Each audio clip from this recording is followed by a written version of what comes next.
eu cumprimentei naturalmente o presidente eleito.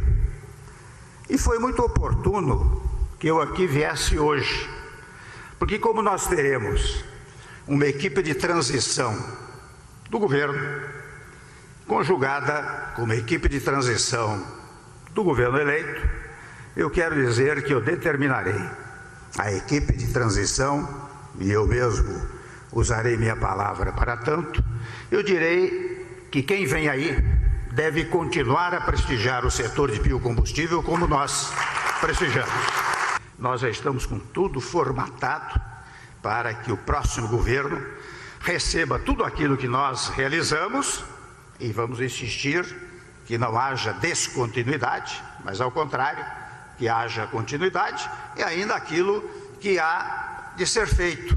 E eu vejo com muita alegria, com muita satisfação, que vários setores do governo eleito já dizem que certas coisas têm que continuar. Então eu espero, nós todos esperamos, que assim seja. Especialmente que mais do que ninguém, nós todos aqui estamos cientes e conscientes de que para ter estabilidade social, para ter estabilidade política, para ter a pacificação nacional, e isso é fundamental, não é?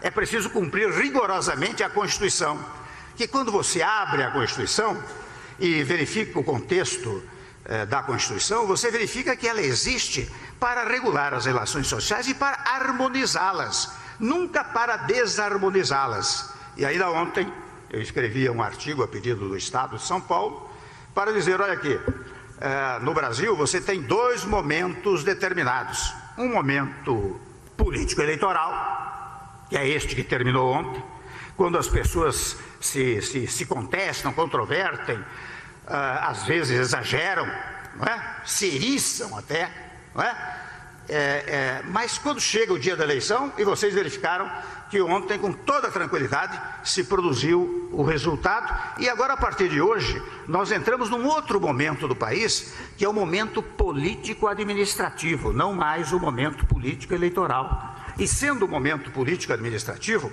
a obrigação que a Constituição impõe aos eleitos e aos não eleitos, porque os não eleitos também foram votados, os vencedores e os que não ganharam foram objeto de manifestação da soberania popular. E a Constituição toda diz, olha aqui, você, maioria, governa respeitando os direitos da minoria, a minoria não pode atrapalhar a maioria.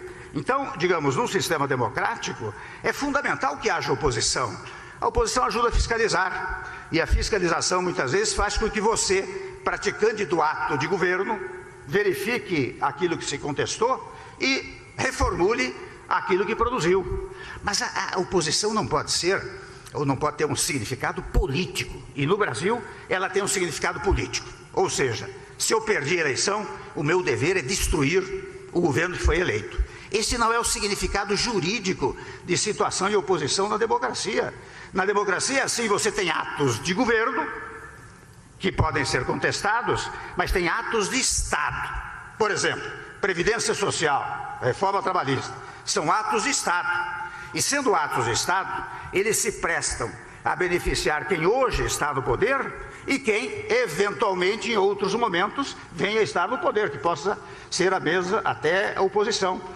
Eu confesso que, ao longo do tempo, vivi os dois lados, situação e oposição. E, curiosamente, eu verificava, Rubens, eu verificava que as teses da situação, quando passava para a oposição, eram as mesmas teses da oposição de então. Né? Isso não pode acontecer mais no Brasil. Nós estamos num momento que nós temos que recuperar este fenômeno, digamos assim, de todos saberem que nós